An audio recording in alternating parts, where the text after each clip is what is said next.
금융당국이 예고한 암호화폐 거래소 신고 기한 다음 달로 다가왔습니다. 암호화폐 시장 흔들리고 있다고 하고요. 이미 중소거래소들의 폐업이 이어지고 있는 상황이고 다음 달 말에는 기한 내 신고 요건을 맞추지 못한 거래소들 셧다운 위기에 놓인 상황입니다.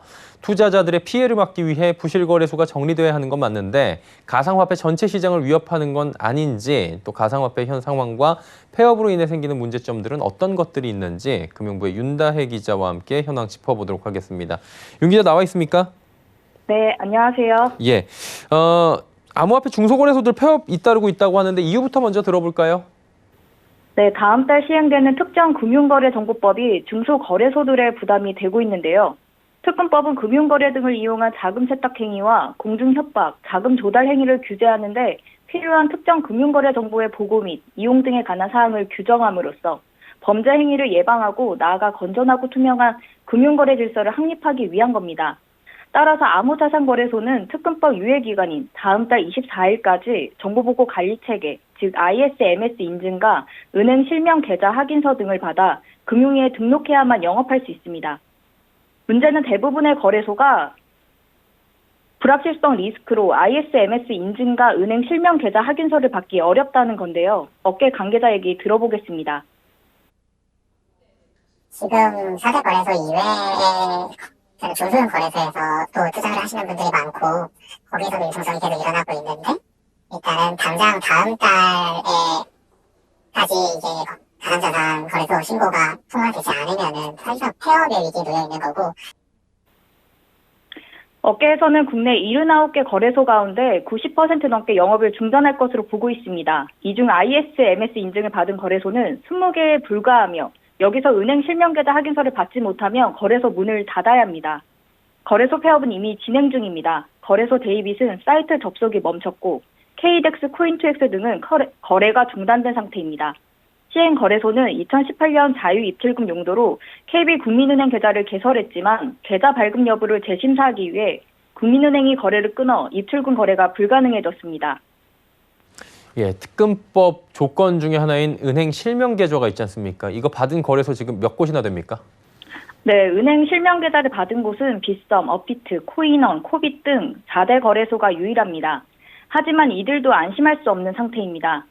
NH농협은행은 실명 계좌가 연계된 빗썸과 코인원의 트래블룰 체계를 구축하기 전까지 코인 입출금을 중단하라고 요구한 상태입니다. 트래블룰은 거래소가 코인을 이전할 때 송금인과 수취인을 사업자가 모두 파악하도록 한 자금 이동 규칙을 말합니다. 실명계좌 제휴 연장을 장담할 수 없어 트래블룰 시스템을 갖춰야 하는 상황입니다. 빗썸과 코인원은 특금법과는 다른 고민이지만 이들도 다음 달 말일까지 이를 해결해야 하는 상황입니다. 네, 결국에는 이제 거래소가 폐업을 하게 되면 피해는 투자자들이 볼 수 있게 되는 거 아니겠습니까? 네, 맞습니다. 기한에 등록하지 못하면 거래소 영업정지뿐만 아니라 이로 인한 고객 투자자금 관리 등의 혼란이 있을 수 있습니다. 과거에도 거래소들이 문을 닫아서 투자자들의 입출금이 늦어져 피해를 입은 사례도 있었습니다. 업계 관계자 얘기 들어보겠습니다. 기획하자는 경우에는 사실 갑자기 폐업을 하고 이제 거기에 대한 공지를 안 올리는 형식으로 많이 진행을 하기 때문에 거래소 계정에 가진 고객님들의 자산이 어떻게 이제 회수가 가능한지 여부가 중요할 것 같고요.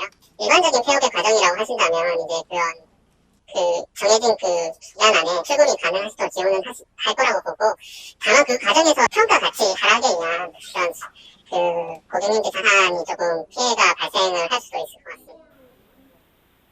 네, 충분히 여유를 갖고 폐업을 하는 게 아니라 서둘러 진행을 하다 보니 일부 거래소에선 투자자들의 피해가 막심할 수 있다는 얘기도 나옵니다. 또 투자자를 보호하는 대안이 사실상 부족하다는 지적도 나옵니다. 업계 얘기 들어보겠습니다. 청산 절차를 좀 밟을 수 있도록 세이프티 프로세스를 마련해야 되지 않냐라고 하는 목소리가 좀 나오고 있는 것 같고, 근데 그런 방향성 자체에는 공감을 하는데 저는 실질적으로 이게 다음 달 말까지 세팅이 될 거라는 거에 대해서는 조금 회의적이어서. 일단은 뭐 그냥 두면은 안 될 것 같은 건 모두가 공감하실 것 같은데 거래소도 투자자들도 피해가 클 것 같은 상황입니다. 지금 대안 없습니까? 네, 가상화폐 시장의 혼란이 계속되자 거래소 신고 유예기간 연장 관련 법안이 잇따라 발의되고 있습니다. 윤창현 국민의힘 의원 등 12명은 거래소들의 신고를 6개월 연장하는 내용 등이 담긴 특금법 일부 개정 법률안을 지난주에 발의했습니다. 해당 법안에는 암호화폐 거래소가 은행으로부터 실명 확인 입출금 계좌 발급 심사를 공정하게 받을 수 있도록 가상자산거래 전문은행 제도를 도입하는 내용도 담겼습니다. 조명희 국민의힘 의원 등 12명도 실명계좌 확보 문제와 피해자 대책 마련 등 충분한 논의를 위해 암호화폐 거래소의 신고 유예 기간을 오늘 12월까지 한시적으로 연장하자는 내용을 발의한 상태입니다. 이외에도 신고 조건을 갖추지 못해 폐업하게 될 거래소의 청산 시스템을 마련하자는 업계 논의가 시작됐습니다.